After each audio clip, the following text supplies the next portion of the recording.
चाची जी ने आज बड़ी पूजा की। हाल ही में 4 धाम यात्रा से चाचा चाची आए थे। चाचा चाची के साथ दिल्ली जाते समय चाचा के दोनों बेटे, उनकी पत्नियां, सबसे बड़ी के 3 बच्चे और छोटी के 2। उनकी एक एक बेटी और दामाद भी थे और बेटी को एक बेटी और एक बेटा भी थे। चाचा ने सबके लिए प्लान ट्रिप का आयोजन किया था।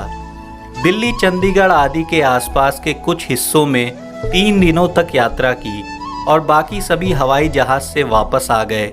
हालांकि चाचा चाची आगे निकल गए। कई सालों से चाची चाहती थी कि कम से कम एक बार तीर्थ यात्रा पर जाए। बेचारी चाची ने जीवन भर केवल मेहनत ही की थी।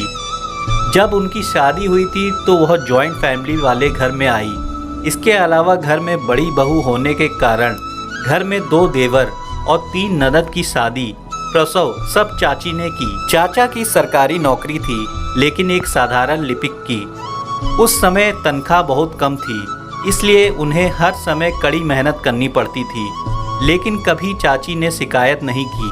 उन सभी की शादी हो जाने के बाद उसमें हर एक को एक अलग दुनिया मिल गई और चाचा चाची के एहसान को भूल गए। इसके अलावा उनकी अपनी दुनिया फल फूल रही थी। तब खर्चा इतना था कि घूमने की तो बात ही दूर की। रिटायरमेंट के बाद मिले पैसों से और जीवन भर की बचत से 2 मंजिला मकान बनाया और 2 बच्चों के जीवन यापन की समस्या दूर हो गई। बड़े के पास काफ़ी अच्छी नौकरी थी, लेकिन छोटे का ध्यान चंचल था और वह ज़्यादा देर तक कहीं नहीं टिका। अंत में उसके चाचा ने उसे दुकान लगाने के लिए पैसे दिए। लड़कियों के लिए एक अच्छा घर देखने के बाद सब कुछ ठीक ठाक हो जाता है। हाल ही में यह पता चला कि गांव के पास उनके खेत को बांध दिया जाएगा और उन्हें सरकार से मुआवजे के रूप में पैसा मिला। चाचा जी ने खेती के साथ साथ गांव के पास घर भी बेच दिया, इसलिए उन्हें अच्छी खासी रकम मिल गई। मिली रकम को जमीन या तो रियल एस्टेट में दोबारा निवेश करने पर टैक्स में छूट मिलती है और पैसा सुरक्षित रहता है। तो क्या हमें खेत की जमीन खरीदनी चाहिए? घर में रोज घर को लेकर चर्चा होती रही। मुलाकातें होने लगी। दलाल का आना जाना बढ़ गया। चाचा जी को तो समझ में नहीं आ रहा था कि क्या करे। इसी समय चाची जी ने कहा कि वह 4 धाम यात्रा पर जाना चाहती है, इसलिए भले ही यह यात्रा निकाली गई। चाचा ने कम से कम 3 दिनों तक सभी को खुश किया और फिर आगे बढ़ गए। लेकिन जब तक वो वहाँ थे, बहन और भाई की दैनिक सलाह जारी रही। सबको डर था कि अब चाचा चाची ना जाने कितना खर्च कर देंगे, हमारे लिए कुछ रखेंगे भी या नहीं। हमारा भी अधिकार है। जब तीनों बच्चों के माता पिता का फ़ोन आया तो आप जब वापस आए तो वो यही सुझाव देंगे कि हम यह फ्लैट खरीद लें या खेती बाड़ी आदि देखें। 17-18 दिनों के बाद चाचा चाची वापस आए और गंगा पूजा का कार्यक्रम तय किया। रात के खाने के लिए 100-150 लोगों को आमंत्रित किया गया था। तीनों लड़कों को यह बिल्कुल पसंद नहीं था, लेकिन वो सबके सामने बहुत खुश मिजाज होने का दिखावा कर रहे थे। दावत और पूजा अच्छी तरह से हो गई और सभी अपने अपने घर चले गए। घर में केवल तीनों बेटों का परिवार था और सभी तोहफे देख रहे थे। वास्तव में वे असमंजस में थे कि पैसों के विषय पर कैसे चर्चा की जाए। अंत में छोटे लड़के ने एक बार कहा, पापा, मेरे दोस्त ने अभी एक फ्लैट खरीदा है, जैसे कि निर्माण चल रहा है, अभी कीमत कम है, वह कम पैसे में 3 फ्लैट छोड़ देगा, क्यों ना जाकर इस रविवार को देख कर आए। लेकिन चाचा अपने पोते से बात कर ही रहे थे कि अचानक उन्होंने कहा, जब हम यात्रा कर रहे थे तो वहाँ मज़ेदार था।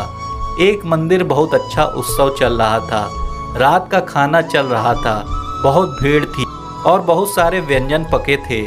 उसी वक्त मंदिर पर भजनों और श्रद्धालुओं ने नृत्य किया। मैं धीरे धीरे यह सोचकर मंदिर के दर्शन मिलेंगे या नहीं, लेकिन कमरा बिल्कुल खाली था।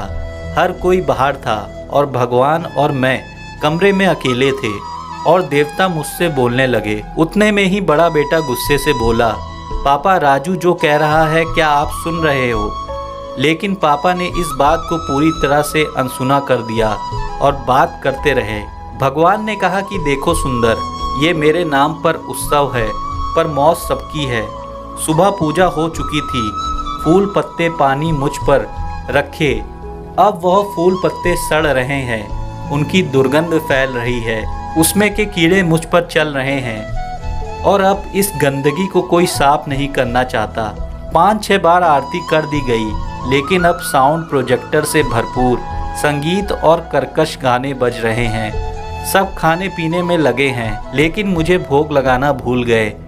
जैसे ही चाचा जी कुछ और कहने वाले थे, उतने में ही उनकी बड़ी बेटी मिष्टी गुस्से में बोली, क्या फालतू की बात कर रहे हो पापा? पापा आप व्यस्त नहीं हैं यूँ, लेकिन हम इतने काम में इतने व्यस्त होते हुए भी आपके लिए आए हैं और आपकी ये क्या बकवास चल रही है। हालांकि इस बार चाचा जी बोले, फालतू मैं बकवास नहीं कर रहा हूँ, जो कुछ भी कह रहा हूँ मैं आपको सच कह रहा हूँ। आप हमारे लिए नहीं बल्कि सिर्फ पैसों की सेवा करने आए हैं। जब हम यात्रा कर रहे थे तो हर कोई मुझे अलग अलग योजनाएं बता रहा था, लेकिन आप में से एक ने भी हमारे स्वास्थ्य के बारे में नहीं पूछा। हम क्या खा रहे हैं, कहाँ जा रहे हैं और कहाँ रह रहे हैं, आपने तो पूछताछ भी नहीं की। हमने तो जीवन भर मेहनत करके 4 पैसे कमाए और आपके जीवन को बेहतर बनाने की पूरी कोशिश की। हमारा कर्तव्य था, लेकिन हम अपनी ज़िंदगी जी नहीं पाए। खुशी भी कभी महसूस नहीं हुई। आपने इस बारे में कभी सोचा? जब यात्रा पर आपकी माँ का जन्मदिन आया तो आप तीनों में से किसी ने साधारण शुभकामनाएं भी नहीं दी अपनी माँ को। मुझे पता है कि मेरे पास जो पैसा है उसका क्या करना है। ऐसे ही मेरे बाल धूप में सफ़ेद नहीं हुए हैं। मैंने 3 फ्लैट में पैसा लगाया है और बाकी के पैसे पोते के नाम फिक्स डिपॉजिट में रखे हुए हैं। उन्हें वो पैसे उनकी शादी में मिल जाएंगे, लेकिन तीनों फ्लैट मेरे और तुम्हारी माँ के नाम पर रहेंगे। मैं तीनों घर किराए पर दूंगा, लेकिन मैं घर का किराया तुम्हारी माँ के हाथों में दूंगा। हम इसका अधिकतम लाभ उठाएंगे। घूमने के लिए और तुम्हारी माँ खर्च करना चाहेगी तो वो करेगी, लेकिन तीनों फ्लैट आपको हम दोनों की मौत के बाद ही मिलेंगे। हमने जीवन भर मेहनत करके कमाया है और आपको भी मेहनत करके कमाना चाहिए। जब आपको पैसों की सही कीमत पता चलेगी। सचमुच आज घर पर देवता की बातें करने लगे थे।